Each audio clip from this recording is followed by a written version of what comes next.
Good morning, I'm Elise Modica, and here's the latest update from Spectrum Autism Research.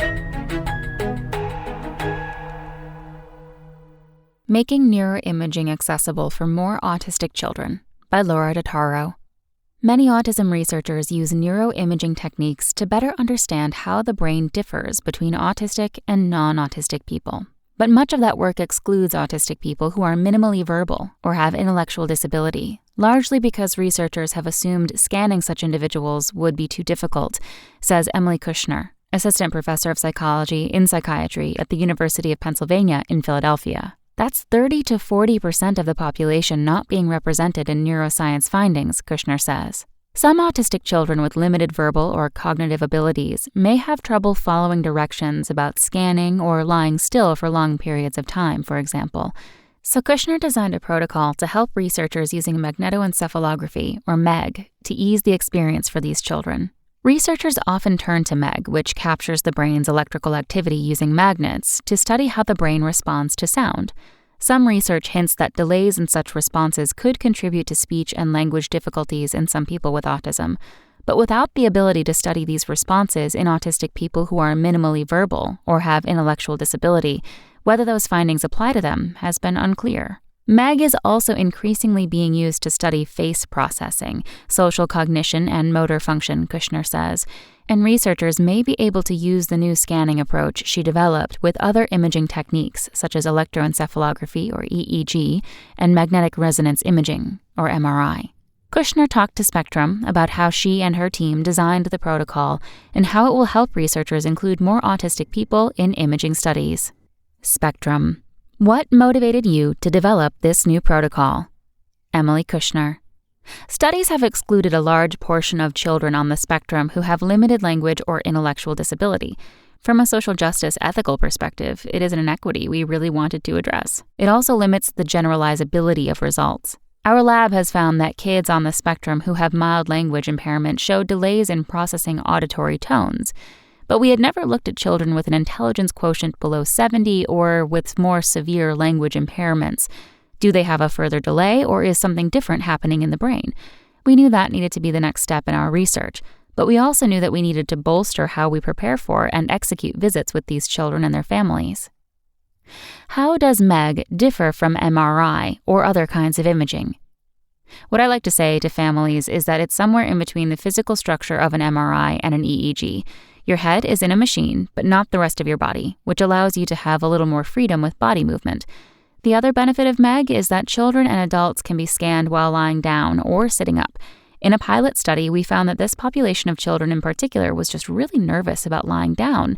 Now we ask them or their parents their preference up front, so it gives you some really nice flexibility, which you don't get with an MRI. What was your process like for developing and testing the protocol? We took a collaborative approach with our families. We brought in parents or individuals on the spectrum who have intellectual disability or are minimally verbal or nonverbal, as well as some professionals and providers who work with that group of children. We did something called walking interviews. We would meet them in the garage at the hospital and then walk through every step of the process. And at each step, we would ask them questions like, what do you think about this aspect of the process? What would go well? What might be challenging? We used that feedback to develop our protocol. What are the steps of the protocol? The protocol is executed in 3 phases: an assessment phase, a plan and preparation phase, and then the MEG visit. At each stage, we get to know the child and the family better and can tailor exactly what's going to happen at the MEG visit. We start by having a behavior specialist call the family and get to know more about their child. What are their likes and dislikes? What are their triggers or any challenging behaviors that might be present? How do you respond to them in these situations? What are the best communication strategies to use? We also give the families something we call practice plans, which describe the scan process and include personalized exercises for families to practice at home. And then at the visit, we actively desensitize and help kids adjust to the environment. We do a lot of individual tailoring. There are many differential reinforcement strategies that we can use, figuring out what makes kids tick, what motivates them. If they're a kid who has an obsession with elevators, we're going to show them a video of elevators while they're in the MEG, and maybe we're going to use the elevators down the hall as rewards on breaks. Or maybe we're going to avoid those elevators if they're going to be too distracting. You really try to understand who the child is. On the technical side, the task in the MAG machine is passive, so the children are not making an active response. They can watch a video with the sound off while they're listening to the tone, and everything is brief so that you can have usable data in under 20 minutes. On the clinical and behavioral side, a really key factor is to connect with parents and providers as partners in the process. They attend the scan with the child and help us every step of the way. Is this approach more time-sensitive than a usual scan? We budget 3 hours for the visit, which is a little bit longer than our usual slots. For the most part, each step we take is part of our process for any other imaging visit. We're just more in-depth and leave more time for whatever support is needed. Do you think this could work for studies in which you need the children to be more actively engaged? I think the protocol will still apply. You need to make sure that your instructions are aligned with the child's cognitive and language performance. Some of what we found to be really successful is that if they are a kid who is captivated by a screen, if we could just get their favorite movie or their favorite video on that screen and get them engaged in it, the other pieces were a bit easier. Depending on what active task you're asking them to do, it's a different kind of demand than, hey, just sit here and look at your favorite video. I don't think it's impossible. You just have to try to align your tasks with what the child is capable of and what they're going to be interested in. Is there a specific age group for which this approach works best? I think it can be widely used. We've adapted it for preschoolers and infants, and the same concepts all apply in terms of preparing and desensitizing.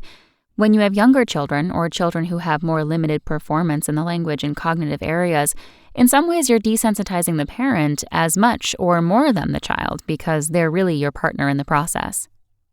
What are your next steps for refining and disseminating the protocol? We're happy to share all of our materials as a template for people to adapt for their own environments and technologies. Our next step is to figure out if we can predict how we need to personalize and tailor our protocol. Is there further screening we can do ahead of time to understand who is going to need which type of support?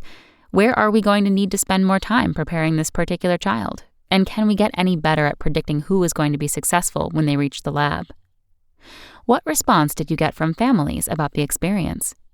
A lot of these families have always been excluded from research in the past. Their child had an intellectual disability diagnosis or an intelligence quotient under an eligibility cutoff, and so they just never were involved.